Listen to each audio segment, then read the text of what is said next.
Good morning all.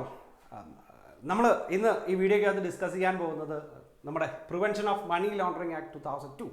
Okay, so first of all act തുടങ്ങുന്നതിന് മുമ്പ് money laundering എന്താണ് എന്നുള്ള കാര്യത്തിനെ കുറിച്ച് നമുക്ക് നോക്കാം. ഇപ്പോൾ നിങ്ങൾ കേട്ടിട്ടുണ്ടാവും, ഇപ്പോൾ ഈ പറയുന്ന പോലെ ഇന്ത്യയിൽ ഈ കള്ളപ്പണമാണെങ്കിലും അല്ലെങ്കിൽ ഈ പറയുന്ന പോലെ വ്യാജമായിട്ടുള്ള നോട്ട് അടിച്ചിട്ടാണെങ്കിലും ഈ ബ്ലാക്ക് മണി ആണെങ്കിലും അല്ലെങ്കിൽ ബാക്കിയുള്ള തീവ്രവാദ പ്രവർത്തനത്തിനോ വേറെ വേറെ വേറെ ഏതെങ്കിലും ഇല്ലീഗൽ ആക്ടിവിറ്റീസിന് വേണ്ടിയിട്ട് ഇന്ത്യയിലോട്ട് ഒരു ബൾക്കായിട്ടുള്ള എമൗണ്ടുകൾ ഇവിടുത്തെ എക്കണോമിയിൽ ഇൻട്രൊഡ്യൂസ് ചെയ്യും. ഓക്കെ, ഇപ്പം നമ്മൾ അറിയേണ്ട ഒരു കാര്യം എന്താണെന്ന് വെച്ചാൽ, ഇപ്പോൾ ഇലക്ഷനെ സംബന്ധിച്ച് ഈ പറയുന്ന കുഴൽപ്പണം പിടിക്കുന്ന കേസാണെങ്കിലും ശരി, അല്ലെങ്കിൽ ഈ പറയുന്ന പോലെ കള്ളപ്പണം അല്ലേ, അല്ലെങ്കിൽ ഈ പറയുന്ന വ്യാജ നോട്ടുകൾ പിടിച്ചെടുക്കുന്നതാണെങ്കിലും ശരി, അല്ലെങ്കിൽ ഇൻകം ടാക്സ് റെയ്ഡ് നടത്തുന്ന സമയത്താണെങ്കിലും ശരി, ഇതെല്ലാം ഇല്ലീഗലായിട്ടുള്ള ആക്ടിവിറ്റീസിൽ നിന്ന് അല്ലെങ്കിൽ ഇവിടെ ഇന്ത്യയിൽ ഇല്ലീഗലായിട്ടുള്ള ആക്ടിവിറ്റീസ് ഇൻട്രൊഡ്യൂസ് ചെയ്യാൻ വേണ്ടിയിട്ട് മാത്രം ഇന്ത്യയിലോട്ട് കൊണ്ടുവരുന്നതാവാം. ഓക്കെ, സോ ഇങ്ങനെ കൊണ്ടുവരുന്ന ആൾക്കാർ എന്താ ചെയ്യണേന്ന് വെച്ചാൽ, ദാറ്റ് മീൻസ് അവർ നമ്മുടെ എക്കണോമിക്കകത്ത് ഈ പാർട്ടായിട്ട് അവർ കൊണ്ടുവരുന്ന എമൗണ്ടുകൾ ഇൻട്രൊഡ്യൂസ് ചെയ്യുന്നു, എന്നിട്ട് അവരത് ഓട്ടോമാറ്റിക്കലി ലീഗൽ എമൗണ്ട് ആക്കി മാറ്റുന്നു. മനസ്സിലായി? ഇപ്പോൾ ഒരു കുഞ്ഞ് എക്സാമ്പിൾ പറയുവാണെങ്കിൽ, ഇപ്പോൾ നിങ്ങൾക്കൊരു 2000 രൂപയുടെ കള്ളനോട്ട് കിട്ടിയെന്ന് വിചാരിക്കുക. അത് ഇല്ലീഗലാണ്, 2000 രൂപയുടെ കള്ളനോട്ടാണ്. ഇനിയിപ്പോൾ നിങ്ങൾ അടിച്ചതാണെങ്കിലും അല്ലെങ്കിൽ അബദ്ധവശാൽ നിങ്ങൾക്ക് കിട്ടിയതാണെന്ന് വിചാരിക്കുക. സോ അവിടെ നോക്കി, ആ 2000 രൂപ ഇല്ലീഗലായിട്ട് കിട്ടിയ എമൗണ്ട് ആണ്. അത് വെച്ചിട്ട് നിങ്ങൾക്ക് ഈ പറയുന്നത് പോലെ ഏതെങ്കിലും ഒരു ഇല്ലീഗൽ ഒഫൻസ് ചെയ്യാൻ വേണ്ടിയിട്ടാണ് ആണെങ്കിൽ നമ്മൾ ആദ്യമേ തന്നെ ആ 2000 രൂപയല്ല നമ്മൾ അതിന് ചിലവാക്കണേ. ദാറ്റ് മീൻസ് അവിടെ പാർട്ടായിട്ട് അല്ലെങ്കിൽ ഇന്ത്യയിൽ തന്നെ പല ആക്ടിവിറ്റീസിനകത്ത് ഈ 2000 റുപ്പീസ് ഇൻവെസ്റ്റ് ചെയ്തിട്ട്, ഇപ്പോൾ സപ്പോസ് ഇപ്പോൾ 100 രൂപയ്ക്ക് സാധനം വാങ്ങിച്ചു, സോ ബാക്കി അവർ 1900 രൂപ നമുക്ക് തരണം. ആ കിട്ടുന്ന എമൗണ്ട് ഏതായി? നല്ല നോട്ടുകളായി അല്ലേ? അല്ലെങ്കിൽ ആ കിട്ടുന്ന എമൗണ്ടിനകത്ത് നമ്മൾ വേറെ എവിടെയെങ്കിലും കൊണ്ടുവന്ന് ഇൻവെസ്റ്റ് ചെയ്യുന്നു. സോ ഇങ്ങനെ പാർട്ടായിട്ട് അവരുടെ കൈവശം ഉണ്ടാകുന്ന ഇല്ലീഗൽ എമൗണ്ടിനെ അവർ കൺവേർട്ട് ചെയ്ത് ഒരു ലീഗൽ എമൗണ്ട് ആക്കി മാറ്റുന്നു. ഓക്കെ, ഇതിനെയാണ് നമ്മൾ മണി ലോണ്ടറിങ് എന്ന് പറയുന്നത്. ഇതിനകത്ത് നമുക്ക് കുറച്ച് സ്റ്റെപ്പൊക്കെ പഠിക്കാനുണ്ട്. ഏതൊക്കെ സ്റ്റെപ്പ് മുഖേനയാണ് ഈ പറയുന്ന മണി ലോണ്ടറിങ് എന്ന് പറയുന്ന പ്രോസസ്സ് ഉണ്ടാവുന്നത്. സോ ഇങ്ങനെ ഉണ്ടാവാൻ സാധ്യതയുള്ള മണി ലോണ്ടറിങ് എന്ന പ്രോസസ്സിനെ ഇല്ലാതെയാക്കാൻ വേണ്ടിയിട്ടാണ്, അല്ലെങ്കിൽ അതിനെ പ്രിവെൻറ്റ് ചെയ്യാൻ വേണ്ടി മാത്രമാണ് നമുക്ക് ഏത് പഠിക്കാനുള്ളത്, ഈ പറയുന്ന പ്രിവെൻഷൻ ഓഫ് മണി ലോണ്ടറിങ് എന്ന് പറയുന്നതിനെ കുറിച്ച് പഠിക്കാനുള്ളത്. ഓക്കെ, സോ മണി ലോണ്ടറിങ് എന്താണെന്ന് മനസ്സിലാക്കുക. ഇല്ലീഗലായിട്ട് കിടക്കുന്ന എമൗണ്ടിനെ നമ്മൾ ഏതിലോട്ട് കൺവേർട്ട് ചെയ്യാൻ പോവാണ്? ലീഗൽ എമൗണ്ട് ആക്കി മാറ്റാൻ പോവാണ്. അത് മാറ്റുന്നത് ഈ പറഞ്ഞ ഇന്ത്യക്കകത്ത് ഏതെങ്കിലും തരത്തിലുള്ള എന്താ ഇല്ലീഗലായിട്ടുള്ള ആക്ടിവിറ്റീസ് ചെയ്യാൻ വേണ്ടിയിട്ടാണ്. ഓക്കെ, സോ അതിനെ പ്രിവെൻറ്റ് ചെയ്യാൻ വേണ്ടിയിട്ടാണ് നമുക്ക് കൊണ്ടുവന്നേ ഈ prevention of money laundering act എന്ന് പറയുന്ന സാധനം കൊണ്ടുവന്നത്. ഓക്കെ, സോ ഫസ്റ്റ് വൺ നമുക്ക് അതിൻ്റെ മീനിങ് എന്താണെന്ന് നോക്കാം. Okay, the money laundering is illegal process of making the large amount of money, okay, generated by a criminal activity such as drug trafficking or terrorist funding appear to have come from a legitimate source. Okay, അതായത് ഈ പറഞ്ഞ ഏതെങ്കിലും ഒരു illegal ആക്ടിവിറ്റിയിൽ നിന്നുണ്ടാകുന്ന എമൗണ്ടിനെ അവർ convert ചെയ്തിട്ട് ഒരു ലെഗിറ്റിമേറ്റ് സോഴ്സിലോട്ട് മാറ്റുന്നു. That means അത് നിയമപ്രകാരം കൊണ്ടുവരുന്ന എമൗണ്ട് ആക്കുന്നു. മനസ്സിലായോ? The money from the criminal activities is considered dirty and the process launders it to make it look clean. അതായത് ഈ പറഞ്ഞ ഇല്ലീഗൽ ആക്ടിവിറ്റിയിൽ നിന്ന് കിട്ടുന്ന എമൗണ്ടിനെ അവർ ഈ പറയുന്ന മണി ലോണ്ടറിങ് എന്ന് പറയുന്ന പ്രോസസ്സ് മുഖേന എന്ത് ചെയ്യാൻ പോവാണ്? അതിനെ ലീഗൽ മണി ആക്കാൻ വേണ്ടി പോവുകയാണ്. സോ ഇതിനെ പ്രിവെൻറ്റ് ചെയ്യാൻ വേണ്ടിയിട്ടാണ് നമുക്ക് കൊണ്ടുവന്നത്? ഈ പറഞ്ഞ പ്രിവെൻഷൻ ഓഫ് മണി ലോണ്ടറിങ് എന്ന് പറയുന്ന ആക്ട് കൊണ്ടുവന്നത്. സോ മനസ്സിലായല്ലോ?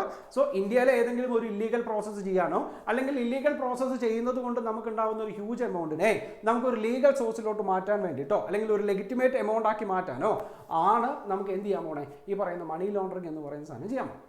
ഓക്കെ, സോ ഇതാണ് ഇതിൻ്റെ meaning. And the next one ഇതിൻ്റെ ഒബ്ജക്റ്റീവ്സ് ആണ്. അതായത് ഈ പറയുന്ന പ്രിവെൻഷൻ ഓഫ് മണി ലോണ്ടറിങ് എന്ന് പറയുന്ന ആക്ടിൻ്റെ ഒബ്ജക്റ്റീവ്സുകളെ കുറിച്ചാണ് നമുക്ക് പഠിക്കാനുള്ളത്. First one, to prevent and control the money laundering. എന്തിനു വേണ്ടിയിട്ട് തന്നെയാണ്? ഈ മണി ലോണ്ടറിങ് എന്ന് പറയുന്ന പ്രോസസ്സിനെ പ്രിവെൻറ്റ് ചെയ്യാനും അതിനെ കൺട്രോൾ ചെയ്യാനും വേണ്ടിയിട്ടാണ്. Number 1. And number 2, to confiscate and seize the property obtain from the laundered money.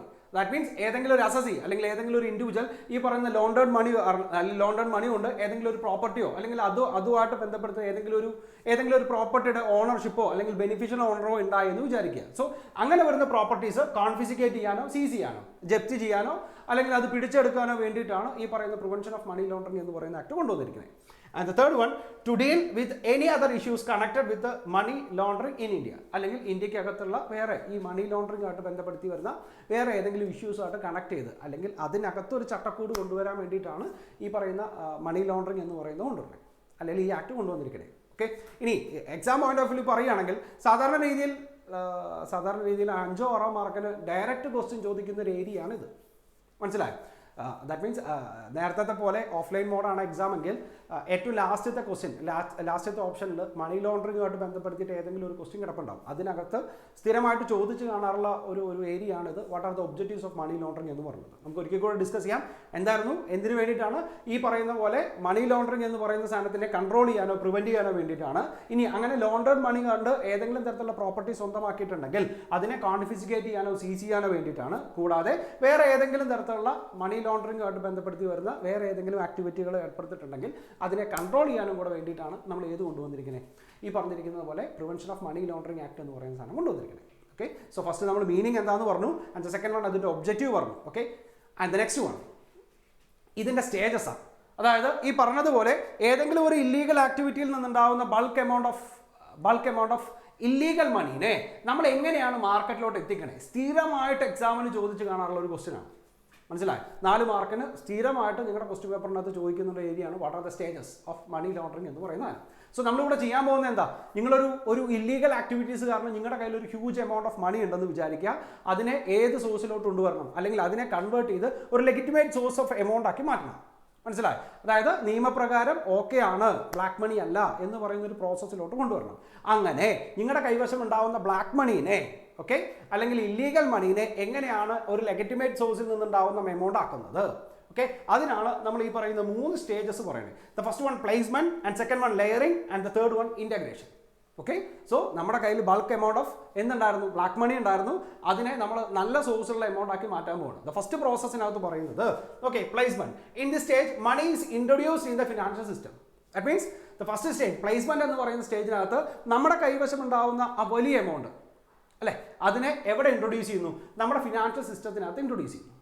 First one. And second one, the important topic അല്ലെങ്കിൽ ഇമ്പോർട്ടൻറ്റ് സ്റ്റേജ് ആണ് ലെയറിംഗ്. അതായത് ആ ഇൻട്രൊഡ്യൂസ് ചെയ്തതിനെ എങ്ങനെയാണ് ലെയർ ചെയ്യണേ നോക്കി.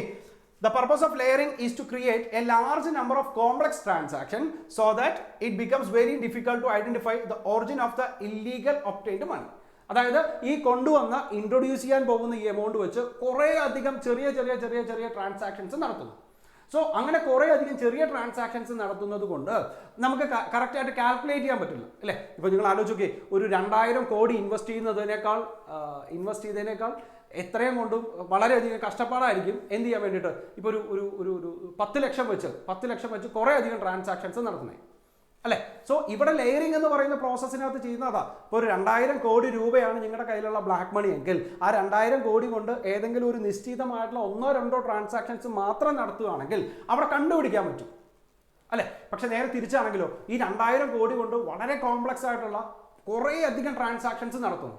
സോ അങ്ങനെ ചെയ്യുന്ന സാഹചര്യത്തിൽ ലെയറിംഗ് എന്ന് പറയുന്ന പ്രോസസ്സിനകത്ത് ഈ പറയുന്ന ഗവൺമെൻറ് അതോറിറ്റീസിന് അത് കണ്ടുപിടിക്കാൻ ഭയങ്കര ബുദ്ധിമുട്ടായിരിക്കും. മനസ്സിലായി? And in layering many transactions and conversions take place. This may include investment, purchase of goods or services, encashing checks, etc. അതായത് ഈ പറഞ്ഞ ഏത് വേണേലോ ഗുഡ്സ് പർച്ചേസ് ചെയ്യേ, ചെറിയ രീതിയിലുള്ള ഇൻവെസ്റ്റ്മെൻറ്റോ അല്ലെങ്കിൽ ചെക്കിൻ്റെ എൻകാഷ്മെൻറ്റോ ഏത് പ്രോസസ്സ് വേണമെങ്കിലും ആവും. സോ അവർ കൊണ്ടുവരുന്ന എമൗണ്ട് അത് ഫിനാൻഷ്യൽ സിസ്റ്റത്തിനകത്ത് ഇൻട്രൊഡ്യൂസ് ചെയ്യുന്നു. ആ എമൗണ്ട് വെച്ച് വളരെയധികം കോംപ്ലക്സ് ആയിട്ടുള്ള ചെറിയ ട്രാൻസാക്ഷൻസ് കുറേ ചെയ്യുന്നു. Okay, and the third process is integration. Okay, this is when the criminal introduce the funds into legitimate economy, showing the money as a clean money. That means അതായത് ഈ പറയുന്ന ട്രാൻസാക്ഷനിൽ നിന്ന് കിട്ടുന്ന എമൗണ്ട് വെച്ച്, ഈ പറയുന്ന ചെറിയ ട്രാൻസാക്ഷനിൽ നിന്ന് കിട്ടുന്ന എമൗണ്ട് വെച്ച് അവർ അതിനെ എന്താക്കി മാറ്റി, ലെജിറ്റിമേറ്റ് മണി ആക്കി മാറ്റി. മനസ്സിലായോ? ദാറ്റ് മീൻസ് ഈ പറയുന്ന ബ്ലാക്ക് മണി എന്ന് പറയുന്ന ഒരു പേര് അങ്ങ് പോയി, അല്ലെങ്കിൽ മണി ലോണ്ടറിങ് എന്ന് പറയുന്ന പ്രോസസ്സ് അങ്ങ് ഇല്ലാതെ. സോ നോക്കിയേ, മണി ലോണ്ടറിങ് എന്ന് പറയുന്ന ആക്ടിവിറ്റീസിനകത്ത് 3 സ്റ്റേജാണുള്ളത്. First one placement, and second one layering, and the third one integration. Under placement money introduce ചെയ്യുന്നു. ആൻഡ് ദ സെക്കൻഡ് പ്രോസസ്, ആ ഇൻട്രൊഡ്യൂസ് ചെയ്ത മണി കൊണ്ട് കുറേ ചെറിയ ട്രാൻസാക്ഷൻസ് നടത്തുന്നു. ആൻഡ് ദ തേർഡ് പ്രോസസ്, ആ ട്രാൻസാക്ഷൻ നടത്തിയ എമൗണ്ടിനെ നമ്മൾ എന്ത് ചെയ്യുന്നു, ഇൻറ്റഗ്രേറ്റ് ചെയ്യുന്നു എന്ന് വെച്ചാൽ ഈ പറഞ്ഞതുപോലെ ലെജിറ്റിമേറ്റ് സോഴ്സ് ആക്കി മാറ്റുന്നു. മനസ്സിലായോ? സോ ഇത്രയും കാര്യങ്ങളാണ്, അല്ലെങ്കിൽ ഇത്രയാണ് നമുക്ക് ഇതിൻ്റെ സ്റ്റേജസ് ആയിട്ട് പറഞ്ഞത്. ഓക്കെ, ഇത് മനസ്സിലായാൽ ദ നെക്സ്റ്റ് വൺ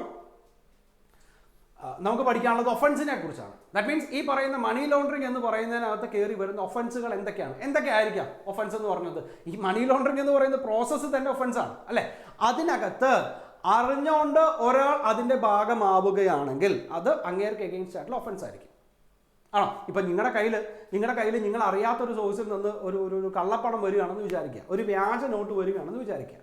ഓക്കെ, ഇപ്പോൾ സപ്പോസ് നിങ്ങളുടെ കയ്യിൽ ഒരു 2000 രൂപ ഉണ്ടായിരുന്നു, നിങ്ങളതൊരു കടയിൽ കയറി സാധനം വാങ്ങിച്ച് തിരിച്ച് ചേഞ്ച് വാങ്ങിക്കുന്ന നേരത്ത് നിങ്ങൾ അറിയാതെ നിങ്ങളുടെ കയ്യിൽ ഒരു വ്യാജ നോട്ട് വന്നു എന്ന് വിചാരിക്കുക. സോ ഇതെങ്ങനെ ഒഫൻസ് ആവണേ?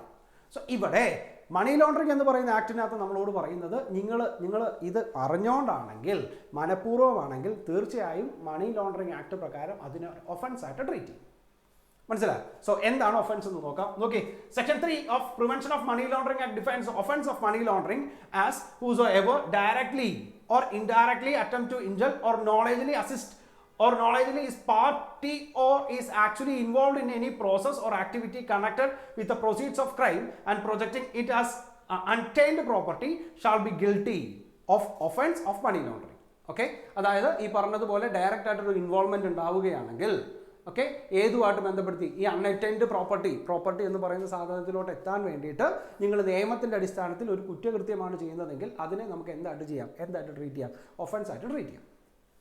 മനസ്സിലായി? നിങ്ങൾ അതിൻ്റെ ഒരു ഭാഗമാവുകയാണെങ്കിൽ, ഈ പറയുന്ന പോലെ നമ്മൾ നേരത്തെ പഠിച്ചില്ലായിരുന്നു ഒരു 3 പ്രോസസ്സ്. ആ 3 പ്രോസസ്സിനകത്ത് ഏതെങ്കിലും ഒരു പ്രോസസ്സിനകത്ത് നിങ്ങൾ അറിഞ്ഞുകൊണ്ട് അതിന് ബാധകമാവുകയാണെങ്കിൽ അതിനെ നമുക്ക് എന്തായിട്ട് ട്രീറ്റ് ചെയ്യാം? ഒഫൻസ് ആയിട്ട് ട്രീറ്റ് ചെയ്യാം. ഇങ്ങനെ പ്രിവെൻഷൻ ഓഫ് മണി ലോണ്ടറിങ് ആക്ടിനകത്ത് ഒഫൻസ് എന്താണെന്ന് മനസ്സിലായാൽ ഇനി നമുക്ക് പഠിക്കാനുള്ളത് 2 ടൈപ്പ് ഓഫ് ഒഫൻസ് ആണ് നമുക്ക് ഇതിനകത്ത് ഡിസ്കസ് ചെയ്യാനുള്ളത്. First one, scheduled offence. Okay, ഇവിടെ പറയുന്നത് നോക്കി, the offences listed in the schedules of the prevention of money laundering act 2002 are scheduled offences. That means ആ ആക്ടിനകത്ത് ഷെഡ്യൂൾ ചെയ്തിരിക്കുന്ന ഒഫൻസുകളെയാണ് നമ്മൾ ഷെഡ്യൂൾഡ് ഒഫൻസ് എന്ന് പറയുന്നത്.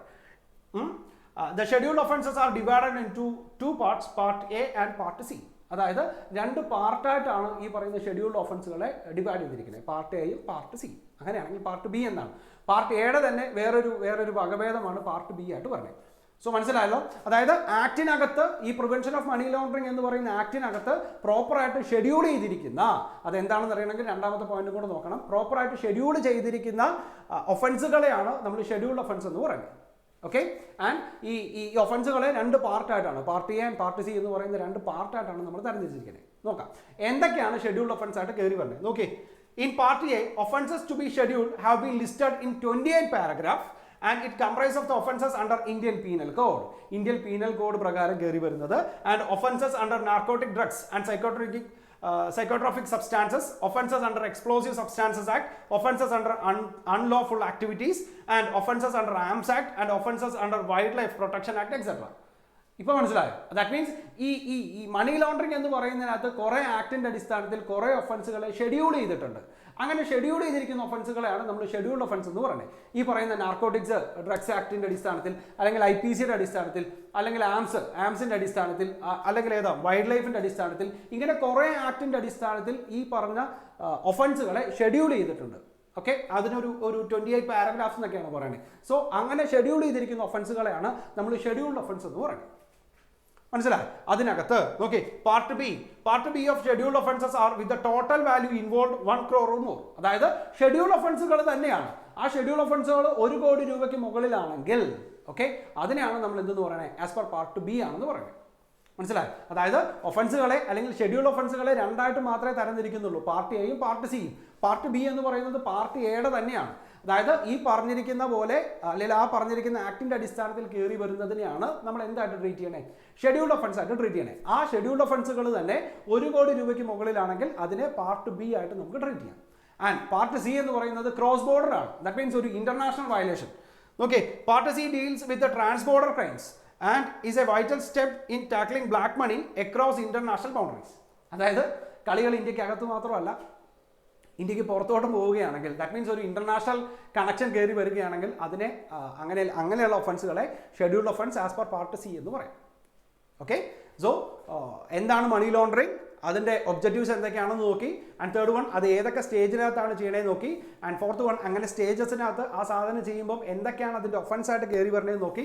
ആൻഡ് ആ ഒഫൻസുകളെ നമ്മൾ ഷെഡ്യൂൾഡ് ഒഫൻസ് ആയിട്ടാണ് ട്രീറ്റ് ചെയ്യണേ. ആ ഷെഡ്യൂൾഡ് ഒഫൻസിനെ തന്നെ part A, part B, part C മൂന്ന് രീതിയിലായിട്ട് തിരിച്ചു. അതിനകത്ത് പാർട്ട് എ എന്ന് പറയുന്നത് ഈ IPCക്ക് അടിസ്ഥാനപ്പെടുത്തിയിട്ടോ നാർക്കോട്ടിക്സിൻ്റെ അടിസ്ഥാനപ്പെടുത്തിയിട്ടോ അങ്ങനെ ഏതെങ്കിലും അടിസ്ഥാനത്തിൽ കയറി വരികയാണെങ്കിൽ അതിനെ നമുക്ക് ഷെഡ്യൂൾഡ് ഒഫൻസിൻ്റെ പാർട്ട് എ എന്ന് പറയാം. അങ്ങനെ പാർട്ട് എക്കകത്ത് വരുന്നതിൻ്റെ ടോട്ടൽ വാല്യൂ ഓഫ് ക്രൈം എന്ന് പറയുന്നത് 1 കോടി രൂപയ്ക്ക് മുകളിൽ പോവുകയാണെങ്കിൽ അതിനെ ആസ് പെർ പാർട്ട് ബി എന്ന് പറയാം. ആൻഡ് പാർട്ട് സി എന്ന് പറയുന്നത് ക്രോസ് ബോർഡർ ആണ്, ഒരു ഇന്റർനാഷണൽ പ്രിവെൻഷൻ ആണ് കയറി വരുന്നതെങ്കിൽ, ഈ ബ്ലാക്ക് മണിക്ക് വേണ്ടിയിട്ടുള്ള ഒരു ഇന്റർനാഷണൽ പ്രിവെൻഷൻ ആണ് കയറി വരുന്നതെങ്കിൽ അതിനെ ആസ് പെർ പാർട്ട് സി എന്ന് പറയും. ഓക്കെ, ഇനി ഷെഡ്യൂൾഡ് ഒഫൻസിന്റെ വേറൊരു വകഭേദമാണ്, അല്ലെങ്കിൽ അടുത്തത് നമ്മളോട് പറയുന്നത് പ്രിഡിക്കേറ്റ് ഒഫൻസ് എന്നാണ് പറയുന്നത്. അതായത് ഇപ്പോൾ നിങ്ങൾ ആലോചിച്ച് നോക്കി, ഈ പ്രിഡിക്കേറ്റ് ഒഫൻസ് എന്ന് പറഞ്ഞാൽ അങ്ങനെ ഒരു ഷെഡ്യൂൾഡ് ഒഫൻസ് ആണെങ്കിൽ അതിനെ ആദ്യമേ തന്നെ ഒഫൻസ് ആയിട്ട് നമ്മൾ പ്രവചിക്കും. സിറ്റുവേഷൻ മനസ്സിലായി? ദാറ്റ് മീൻസ് ഇപ്പോൾ വേറെ ആക്ടിനകത്തോ അല്ലെങ്കിൽ വേറെ ലോയ്ക്കകത്തോ ചെയ്യുന്നത് പോലെ അതൊരു നിയമമാണോ അല്ലെങ്കിൽ അതൊരു കുറ്റകൃത്യമാണോ എന്നുള്ളൊരു സെക്കൻഡറി ഒരു സിറ്റുവേഷൻ ഉണ്ടാക്കാൻ പാടില്ല. കാരണം അങ്ങനെ ഒരു വൈറ്റൽ സ്റ്റെപ്പ് തുടക്കം തന്നെ എടുക്കാനുള്ള ഒരു കാരണം എന്താണെന്ന് വെച്ചാൽ ഈ പറയുന്ന പോലെ മണി ലോണ്ടറിങ് ഒക്കെ ആവുന്ന നേരത്ത് എപ്പോൾ വേണമെങ്കിലും കുറ്റവാളികൾക്ക് രക്ഷപ്പെടാം, അല്ലെങ്കിൽ അവർക്ക് അതിൻ്റെ തെളിവുകൾ ഇല്ലാതെയാക്കാം, അല്ലേ? ഇപ്പോൾ ബാക്കിയുള്ളതിനകത്ത് ചെയ്യുന്നത് പോലെ ഇപ്പോൾ ഒരു എക്സാമ്പിൾ പറയുകയാണെങ്കിൽ ഒരാൾ വേറൊരു കുറ്റകൃത്യത്തിനകത്ത് ഏർപ്പെട്ടു.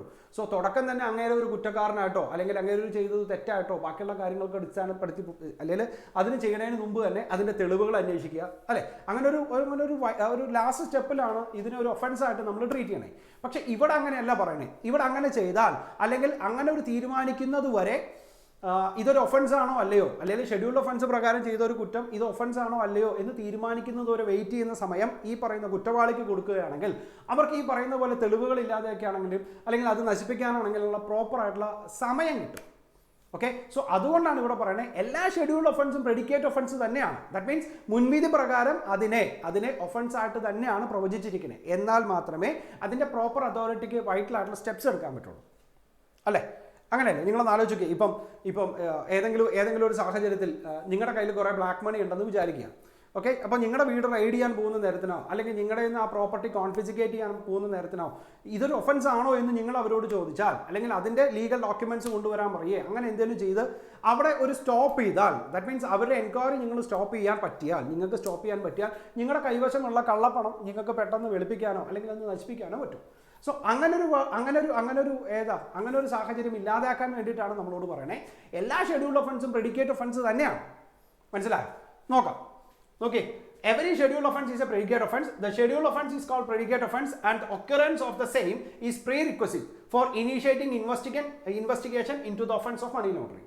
മനസ്സിലായി? അതായത് അങ്ങനെ ഷെഡ്യൂൾഡ് ഒഫൻസുകളെ ഒരു പ്രെഡിക്കേറ്റ് ഒഫൻസ് ആയി ട്രീറ്റ് ചെയ്യുന്നത് എന്തിനു വേണ്ടിയിട്ടാണ്? Prerequisite for initiating investigation into the offence of money laundering. മനസ്സിലായി? അതായത് ഈ പറഞ്ഞതുപോലെ ഒരു ഇൻവെസ്റ്റിഗേഷൻ ഇനീഷ്യേറ്റ് ചെയ്യാൻ വേണ്ടിയിട്ടാണ്, തുടക്കാൻ വേണ്ടിയിട്ടാണ് ആ ഷെഡ്യൂൾഡ് ഒഫൻസിനെ എന്തായിട്ട് തന്നെ ട്രീറ്റ് ചെയ്യുന്നത്? ഈ പറയുന്ന പ്രെഡിക്കേറ്റ് ഒഫൻസ് ആയിട്ട് തന്നെ ട്രീറ്റ് ചെയ്യുന്നത്. Okay, and the next one ഇതുമായിട്ട് ബന്ധപ്പെടുത്തി കയറി വരുന്ന പനിഷ്മെൻ്റ് ആണ്. മനസ്സിലായി? അതായത് നിങ്ങൾ ചെയ്തിരിക്കുന്ന തെറ്റെന്ന് പറയുന്ന ഒരു ഷെഡ്യൂൾഡ് ഒഫൻസിൽ പെട്ടതാണെങ്കിൽ നിങ്ങൾക്ക് ഉണ്ടാവാൻ സാധ്യതയുള്ള പനിഷ്മെൻറ്റുകളെ കുറിച്ചാണ് പറയുന്നത്. 2 കാര്യങ്ങളേ ഉള്ളൂ. The first one, rigorous imprisonment for a term which shall not be less than 3 years but which may extend to 7 years and with fine without any limit. മനസ്സിലായി? അതായത് ഷെഡ്യൂൾഡ് ഒഫൻസ് ആണ് നിങ്ങൾ ചെയ്യുന്നതെങ്കിൽ 3 വർഷം തൊട്ട് 7 വർഷം വരെ കഠിന തടവിന് വിധേയമാവും എന്നാണ് പറയുന്നത്. കൂടാതെ വിത്തൗട്ട് എനി ലിമിറ്റ് നിങ്ങൾക്ക് കോടതിക്ക് എന്ത് ചാർജ് ചെയ്യാനും പറ്റും? ഫൈൻ ചാർജ് ചെയ്യാനും പറ്റും. Category number 1. And category number 2, if the proceeds of the crime involved in money laundering related to any offense specified under paragraph 2 of part A of the schedule. അതായത് ഏത് ഒഫൻസാ? Any offense specified under the Narcotic Drugs and Psychotropic Substances Act 85.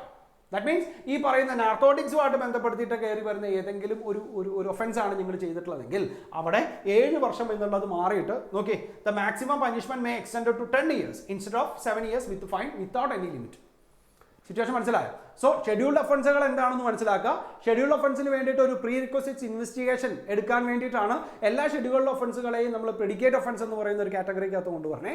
And ഇവിടെ പറയുന്നത് അങ്ങനെ നിങ്ങൾ ചെയ്യുന്ന ഒരു scheduled offence ആണെങ്കിൽ നിങ്ങൾക്ക് ഉണ്ടാവാൻ സാധ്യതയുള്ള പനിഷ്മെന്റ് എന്ന് പറയുന്നത് 2 രീതിയിലാണ്. ഒന്ന് 3 to 7 years ഇംപ്രിസ്മെന്റ് ഉണ്ടാവും, വിത്തൗട്ട് എനി ലിമിറ്റ് ഫൈനും ചാർജ് ചെയ്യാം.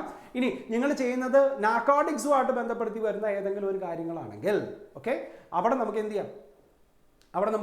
ആ 3 to 7 years എന്നുള്ളത് മാറിയിട്ട് 3 to 10 years ആവും. 10 വർഷം വരെ നിങ്ങൾക്ക് എന്തുണ്ടാവും? ഈ പറയുന്ന പോലെ ഇംപ്രിസ്മെന്റ് ഉണ്ടാവും, കൂടാതെ fine without any limit. Okay, so case loss ചോദിക്കാൻ സാധ്യതയുള്ള ഒരു ഏരിയ ആണത്. നമുക്ക് കുറച്ച് കേസ് ലോസും കൂടെ നോക്കാം. Next one. Okay, case 1. Mr. said a non-smuggler was caught in transfer of funds illegally exporting narcotic drugs from India to some other countries in Africa. state the maximum punishment that can be awarded to him under the Prevention of Money Laundering Act 2002. So ഇവിടെ നോക്കി, ഇവിടെ അങ്ങനെ ഏതിൻ്റെ കീഴിലാണ് ചെയ്യണേ? Narcotic ഡ്രഗ്സിൻ്റെ കീഴിലാണ് പറഞ്ഞത്. So അത് തീർച്ചയായിട്ടും ഏത് ഷെഡ്യൂൾഡ് പ്രകാരമായിരിക്കും? ഈ പറയുന്ന നാർക്കോട്ടിക്സ് കൺട്രോൾ ആക്ട് പ്രകാരം വരുന്നതായിരിക്കും. അങ്ങനെയാണെങ്കിൽ അങ്ങേർക്ക് കിട്ടാൻ സാധ്യതയുള്ള പനിഷ്മെന്റ് എന്ന് പറയുന്നത് 7 അല്ല 10 ആണ്. മനസ്സിലായി? 3 വർഷം തൊട്ട് 10 വർഷം വരെ അങ്ങേർക്ക് പനിഷ്മെന്റ് ഉണ്ടാവാനുള്ള സാധ്യതയുണ്ട്. Number 1. Number 2, Sohanlal, a farmer, was found involved in embezzlement of opium cultivated by him. Opium ആണ്, narcotics ആണ്. State the punishment that can be awarded to him under the Prevention of Money Laundering Act 2002. So opium ആണ്, narcotics ആണ്, തീർച്ചയായിട്ടും അത് എന്ത് തന്നെ ആയിരിക്കും? ഈ പറഞ്ഞ 3 to 7 അല്ല, പകരം 3 to 10 years ആയിരിക്കും. And case number 3, Raja was arrested of counterfeiting 2000 rupees. അതായത് വ്യാജ നോട്ടാണ്, 2000 രൂപ വ്യാജ നോട്ടിന്റെ കാര്യമാണ് പറയുന്നത്. State the maximum punishment. So ഇത് നാർക്കോട്ടിക്സുമായിട്ട് ബന്ധപ്പെടുത്തി കയറി വരുന്നതല്ല, ഇത് കള്ളപ്പണത്തിന്റെയാണ്, വ്യാജ നോട്ടിന്റെയാണ്, അല്ലെങ്കിൽ അതിന്റെ ഒരു ഡ്യൂപ്ലിക്കേറ്റ് അടിക്കുന്ന പരിപാടിയാണ്. സോ ഇവിടെ ഇംപ്രീസ്മെന്റ് എന്ന് പറയുന്നത് എത്ര വർഷം മാത്രമേ ഉള്ളൂ? 3 to 7 years മാത്രമേ ഉള്ളൂ. ഓക്കെ, സോ ഷെഡ്യൂൾഡ് ഒഫൻസിനകത്ത് നാർക്കോട്ടിക്സുമായിട്ട് ബന്ധപ്പെടുത്തി കയറി വരുന്ന ഏതെങ്കിലും ഒരു ശിക്ഷയാണ് നിങ്ങൾ ചെയ്തിട്ടുള്ളെങ്കിൽ, ഒഫൻസാണ് നിങ്ങൾ ചെയ്തിട്ടുള്ളെങ്കിൽ, നിങ്ങൾക്ക് കിട്ടുന്ന പനിഷ്മെന്റ് എന്ന് പറയുന്നത് 3 to 7 years അല്ല, പകരം 3 to 10 years ആണ്. അത് എഴുതുമ്പോൾ അങ്ങനെ തന്നെ എഴുതാം, 3 to 10 years എന്ന് എഴുതണം. കൂടാതെ ഫൈനും ഉണ്ടാവും. ആ ഫൈൻ ബാക്കിയുള്ള ആക്ടിനകത്ത് പറയുന്നത് പോലെ ഒരു നിശ്ചിതമായിട്ടുള്ള കാര്യമല്ല. ഫൈൻ എന്ന് പറയുന്നത് വിത്തൗട്ട് എനി ലിമിറ്റ് ആണ്. മനസ്സിലായി? വിത്തൗട്ട് എനി ലിമിറ്റ് നിങ്ങൾക്ക് ഏതും കൂടെ ചാർജ് ചെയ്യും, ഫൈനും കൂടെ ചാർജ് ചെയ്യും. ഓക്കെ, മനസ്സിലായെങ്കിൽ അടുത്തത് next one. The obligation of banking companies and financial institutions and intermediaries in section 12. അതായത് നിങ്ങൾ ആലോചിച്ച് നോക്കിയേ, ഈ ബ്ലാക്ക് മണി പ്രിവെന്റ് ചെയ്യുക എന്ന് പറയുന്നതിനകത്ത്, അല്ലെങ്കിൽ ഈ മണി ലോണ്ടറിങ് പ്രിവെന്റ് ചെയ്യുക എന്ന് പറയുന്നതിനകത്ത് ഏറ്റവും കൂടുതൽ ഡിസിഷൻസ് എടുക്കേണ്ടത് തീർച്ചയായിട്ടും ഈ ബാങ്കിങ് അല്ലെങ്കിൽ ഫിനാൻഷ്യൽ സിസ്റ്റം തന്നെയാണ്, അല്ലേ? കാരണം അവരുടെ മുഖേന അല്ലാതെ ഈ പറയുന്ന ഹ്യൂജ് എമൗണ്ട് ഓഫ് മണിയുടെ ട്രാൻസാക്ഷൻസ് നടക്കാനുള്ള യാതൊരുവിധ സാധ്യതയുമില്ല. സോ ആസ് പെർ സെക്ഷൻ 12 അവരുടെ ഒബ്ലിഗേഷൻസ് എന്തൊക്കെയാണ്? മനസ്സിലായി? ആരുടെ? ഈ ആക്ടിനകത്ത് കയറി വരുന്ന ബാങ്കിങ് ആണെങ്കിലും ഫിനാൻഷ്യൽ ഇൻസ്റ്റിറ്റ്യൂഷൻസിൻ്റെയും ഒബ്ലിഗേഷൻസ് എന്തൊക്കെയാണ്? അതിനകത്ത് നമുക്ക് ഓരോന്നായിട്ട് നോക്കാം. The first one, every reporting entity. ഇവിടെ റിപ്പോർട്ടിംഗ് എൻറ്റിറ്റി എന്ന് പറയുന്നത് ബാങ്കിങ് അല്ലെങ്കിൽ ഫിനാൻഷ്യൽ കമ്പനീസിനെയാണ് നമ്മൾ റിപ്പോർട്ടിംഗ് എൻറ്റിറ്റി എന്ന് പറയുന്നത്. Have to maintain a record of all transaction. എല്ലാ ട്രാൻസാക്ഷൻസും അവർ റെക്കോർഡ് ചെയ്യണം. Number 1. Number 2, they shall furnish to the director of FIU, Financial Intelligence Unit. അതിൻ്റെ ഡയറക്ടർക്ക് ഫർണിഷ് ചെയ്യണം എന്ത്?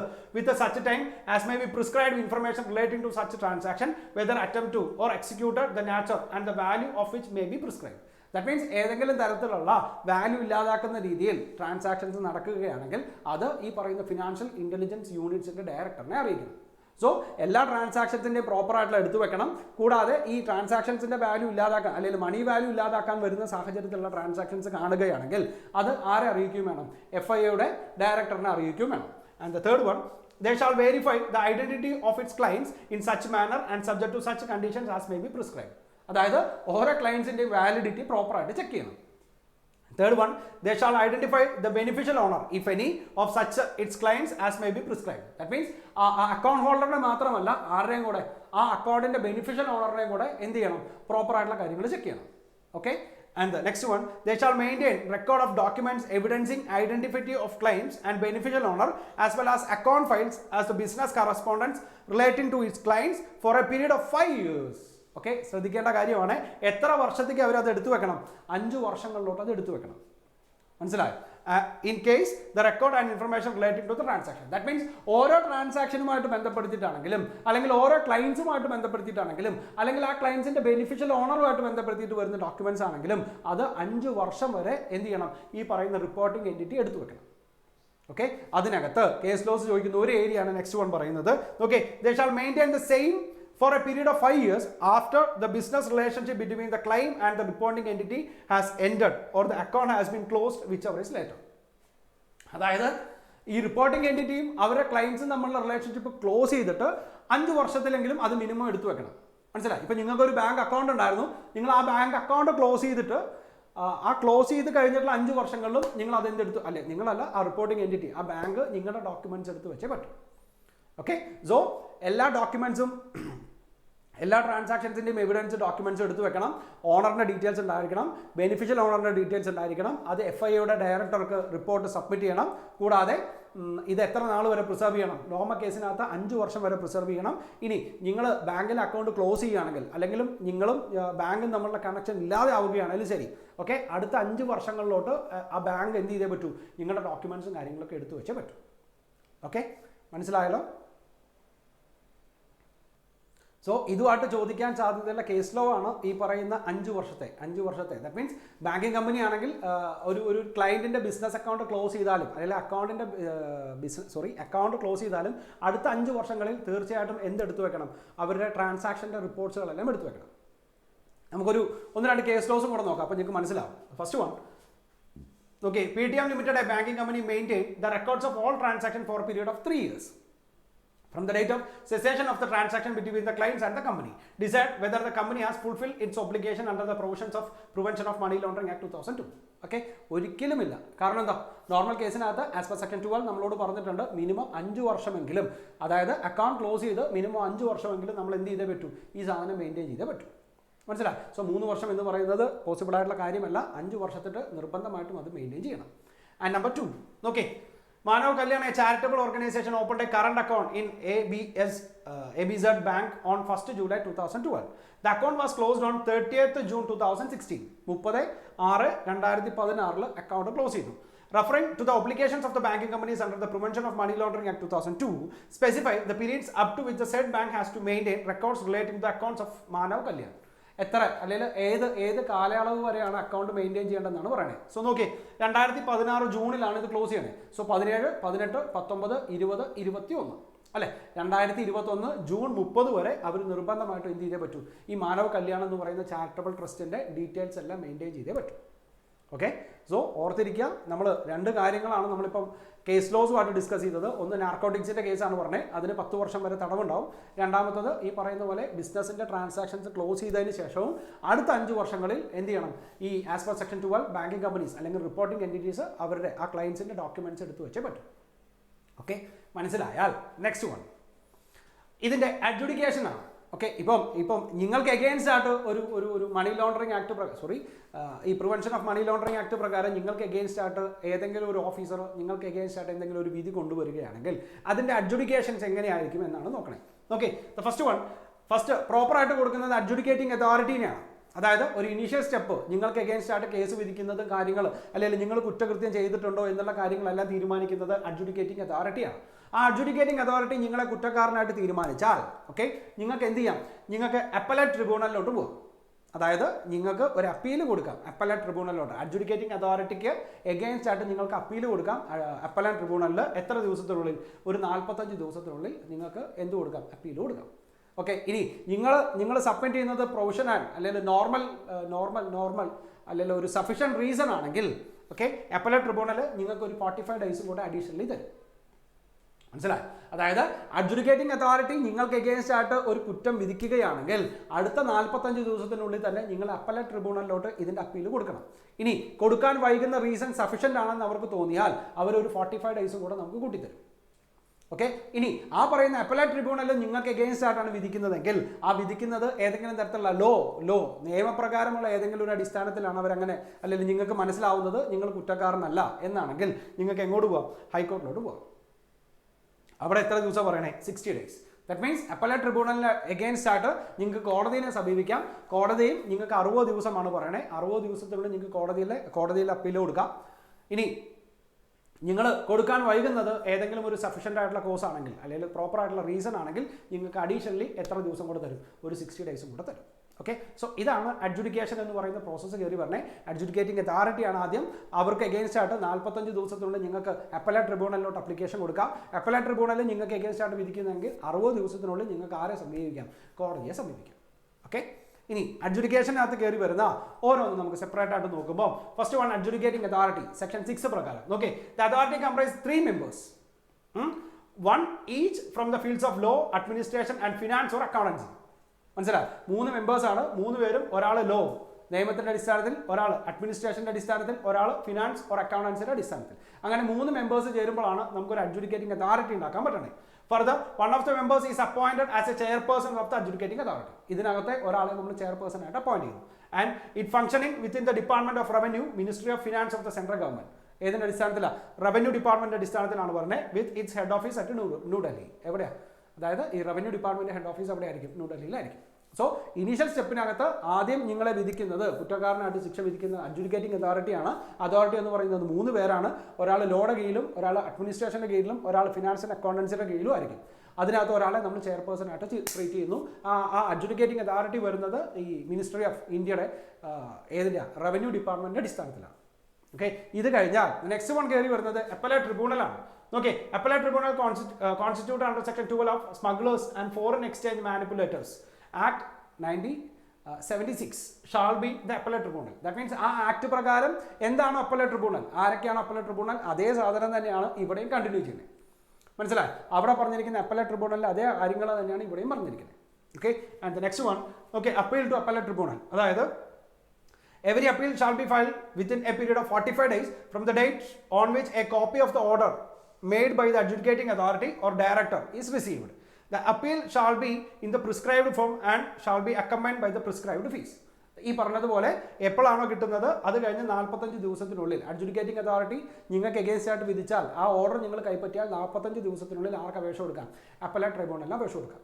Okay, and the second one, the appellate tribunal may entertain an appeal after the expiry of said period of 45 days if it is satisfied that there was a sufficient cause for not filing appeal. നമ്മൾ നേരത്തെ പറഞ്ഞതുപോലെ നമ്മൾ ഈ 45 ദിവസം കഴിഞ്ഞിട്ട് നമുക്ക് വേണമെങ്കിൽ file ചെയ്യാം. അടുത്തൊരു 45 ദിവസത്തിനുള്ളിൽ ഫയൽ ചെയ്താൽ മതി. പക്ഷേ നമ്മൾ വൈകാനുണ്ടായിരിക്കുന്ന റീസൺ സഫിഷ്യൻ്റ് ആയിരിക്കണം. അല്ലെങ്കിൽ സഫിഷ്യൻ്റ് ആണെന്ന് ആർക്ക് തോന്നിയിരിക്കണം? ഈ പറയുന്ന അപ്പലേറ്റ് ട്രിബ്യൂണലിൽ തോന്നിയിരിക്കണം.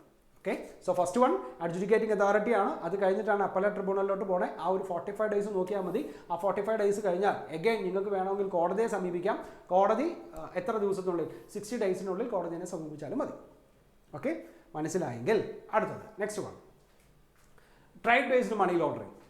ഓക്കെ, തിയറി ആയിട്ട് മാത്രം ക്വസ്റ്റ്യൻ പേപ്പറിനകത്ത് ചോദിച്ച് കാണാറുള്ള ഒരു ഏരിയ. എന്താണ് ട്രൈഡ് ബേസ്ഡ് മണി ലോണ്ടറിങ്? 4 മാർക്കിനോ 8 മാർക്കിനോ ലോയുടെ ക്വസ്റ്റ്യൻ പേപ്പറിനകത്ത് ചോദിക്കാൻ സാധ്യതയുള്ള ഒരു ഏരിയ.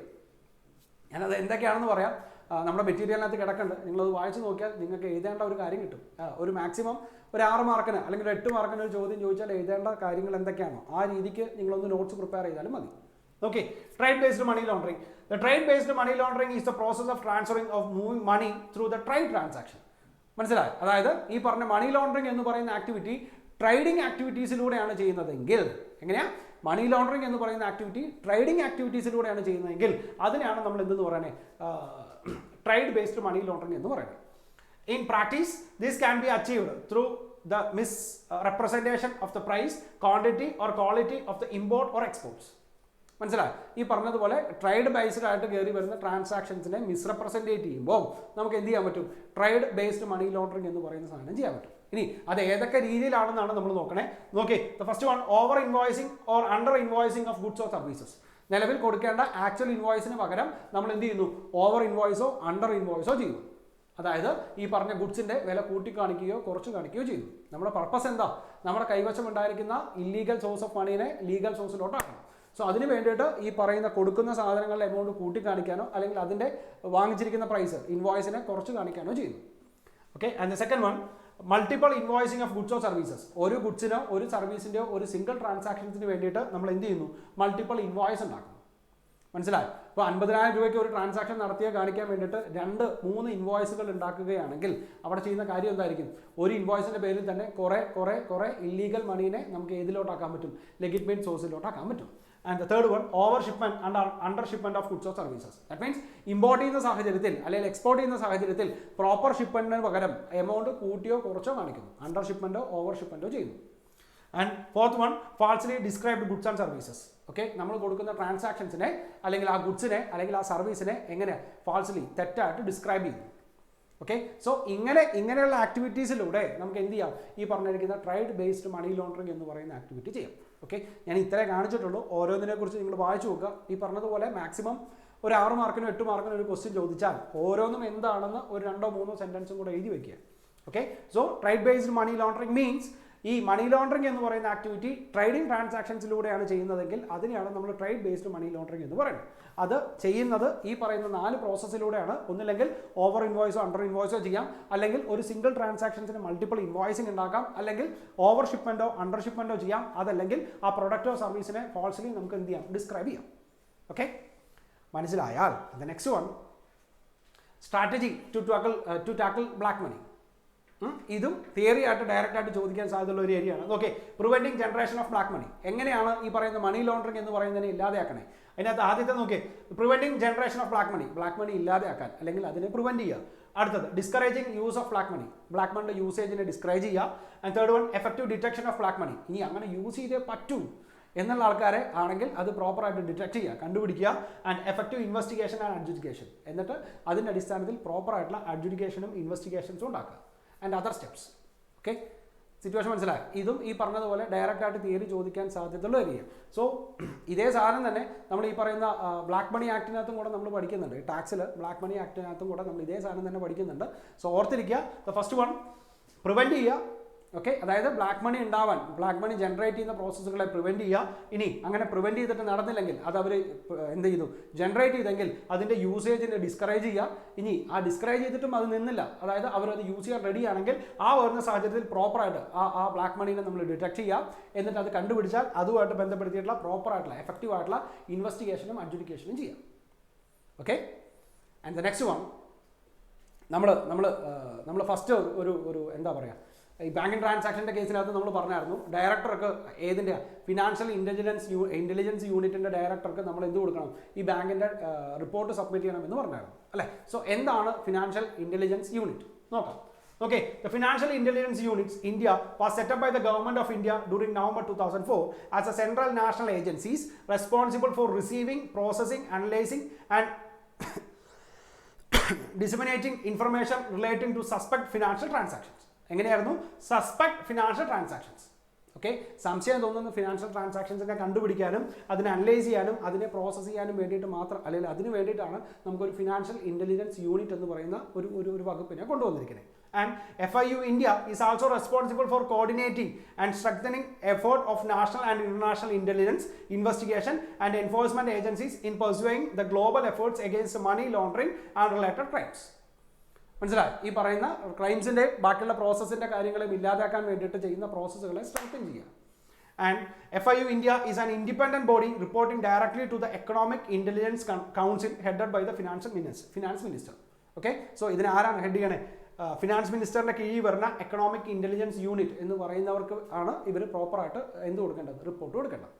ഓക്കെ, അതായത് ഈ മണി ലോണ്ടറിങ്ങുമായിട്ട് ബന്ധപ്പെടുത്തി കയറി വരുന്ന കാര്യങ്ങളെ പ്രിവെൻറ്റ് ചെയ്യാൻ വേണ്ടിയിട്ട് കുറച്ചും കൂടെ, അല്ലെങ്കിൽ അതിൻ്റെ ആക്ടിവിറ്റീസിനെ കുറച്ചും കൂടെ സ്ട്രെങ്തൻ ചെയ്യാൻ വേണ്ടിയിട്ടാണ് നമുക്ക് എന്ത് കൊണ്ടുവന്നിരിക്കുന്നത്, ഫിനാൻഷ്യൽ ഇൻ്റലിജൻസ് യൂണിറ്റ് എന്ന് പറയുന്നതിനെ കൊണ്ടുവന്നിരിക്കുന്നത്. ഓക്കെ, ഇത് ആഡ് ചെയ്യാൻ കാരണം ഒരു ടേമിൽ എങ്ങാണ്ടോ 4 മാർക്കിൻ്റെ ഒരു ക്വസ്റ്റ്യൻ ചോദിച്ചായിരുന്നു, ഈ ഫിനാൻഷ്യൽ ഇൻ്റലിജൻസ് യൂണിറ്റ് എന്താണെന്ന് ചോദിച്ചോളൂ. Okay, and the next one, suspicious transaction report. Okay, the Prevention of Money Laundering Act 2002 and the rules made thereunder require every banking company, എല്ലാ ബാങ്കിങ് കമ്പനിയും എന്ത് ചെയ്യണം, to furnish the details of suspicious transaction whether or not made in cash. അതായത് അവർക്ക് സംശയം തോന്നുന്ന ട്രാൻസാക്ഷൻസിനെ, അല്ലേ, അങ്ങനെ ചെയ്താലേ മണി ലോണ്ടറിങ്ങിനെ നമുക്ക് പ്രിവെൻറ്റ് ചെയ്യാൻ പറ്റുള്ളൂ. ഓക്കെ, സോ അങ്ങനെ സംശയം തോന്നുന്ന ട്രാൻസാക്ഷൻസിനെ നമുക്ക് എന്ത് ചെയ്യണം, അവർ പ്രോപ്പറായിട്ട് റിപ്പോർട്ട് സബ്മിറ്റ് ചെയ്യണം. Okay, and the suspicious transaction means a transaction whether or not made in cash which to a person acting good faith, okay, എങ്ങനെയൊക്കെയാ, give rises to a reasonable ground of suspicious that it may involve the proceeds of crime. അവർക്ക് സംശയം തോന്നുകയാണ്. And next one, appears to be made in circumstances of unusual or unjustified complicity. Okay, അതിനേക്കാൾ കൂടുതൽ അത്രയും ഈ പറയുന്നത് പോലെ unusual ആയിട്ടുള്ള അല്ലെങ്കിൽ അൺജസ്റ്റിഫൈഡ് ആയിട്ടുള്ള മാനേഴ്സിനകത്ത് ആ ട്രാൻസാക്ഷൻ നടത്തുന്നു. And appears to have no economic rational or bona fide purposes. അതെന്താണ്, അവർക്ക് വ്യക്തമായിട്ട് മനസ്സിലാവില്ല, അല്ലെങ്കിൽ ഇങ്ങനെ ഒരു ട്രാൻസാക്ഷൻ നടത്തുന്നതിൻ്റെ പ്രോപ്പറായിട്ടുള്ള ഉദ്ദേശം എന്താണെന്ന് അവർക്ക് മനസ്സിലാക്കാൻ പറ്റുന്നില്ല. സിറ്റുവേഷൻ മനസ്സിലായി? സോ ഇങ്ങനെ വരുന്ന സാഹചര്യങ്ങളിലുള്ളതിനെയാണ് നമ്മൾ സസ്പീഷ്യസ് ട്രാൻസാക്ഷൻസ് എന്ന് പറയുന്നത്. ആ സസ്പീഷ്യസ് ട്രാൻസാക്ഷൻസിനെ നമുക്ക് എന്ത് ചെയ്തേ പറ്റൂ, പ്രോപ്പറായിട്ട് റിപ്പോർട്ട് ചെയ്തേ പറ്റൂ. മനസ്സിലായി? സോ ഇത്രയും കാര്യങ്ങളാണ് നമുക്ക് ഏതിനകത്ത് പഠിക്കാനുള്ളത്, ഈ പറയുന്ന പ്രിവെൻഷൻ ഓഫ് മണി ലോണ്ടറിങ് എന്ന് പറയുന്ന ആക്ടിനകത്ത് നമുക്ക് ഡിസ്കസ് ചെയ്യാനുള്ളത്. ഓക്കെ, ഇതിനകത്ത് കേസ് ലോസുള്ള കാര്യങ്ങൾ 2 കാര്യങ്ങളാണ് നമ്മൾ പറഞ്ഞത്. സോ ആ കേസ് ലോസിനകത്തുള്ള കാര്യങ്ങൾ നിങ്ങളൊന്ന് ഓർത്ത് വയ്ക്കുക. 2 കാര്യങ്ങൾ പറഞ്ഞത്, ഒന്ന് ഈ ബാങ്കിങ് കമ്പനീസിന് 5 വർഷം റിപ്പോർട്ട് സബ്മിറ്റ് ചെയ്യണം. ആൻഡ് സെക്കൻഡ് വൺ പനിഷ്മെൻറ്റിൻ്റെ കേസാണ്. പനിഷ്മെൻറ്റിൻ്റെ കേസിനകത്ത് നാർക്കോട്ടിക്സിൻ്റെ കാര്യം വന്ന് നോക്കിയാൽ മതി. നാർക്കോട്ടിക്സിൻ്റെ റീസൺ ആണ് വരുന്നതെങ്കിൽ നമുക്ക് എന്ത് ചെയ്യാം, അവിടെ ഇംപ്രിസ്മെൻ്റ് എന്ന് പറയുന്നത് 7 വർഷമല്ല, പകരം 10 വർഷത്തിലോട്ടോ. ഓക്കെ, നമുക്ക് അടുത്ത വീഡിയോയിൽ നമുക്ക് എന്ത് ചെയ്യാം, വേറൊരു ചാപ്റ്ററായിട്ട് കാണാം. Okay, by.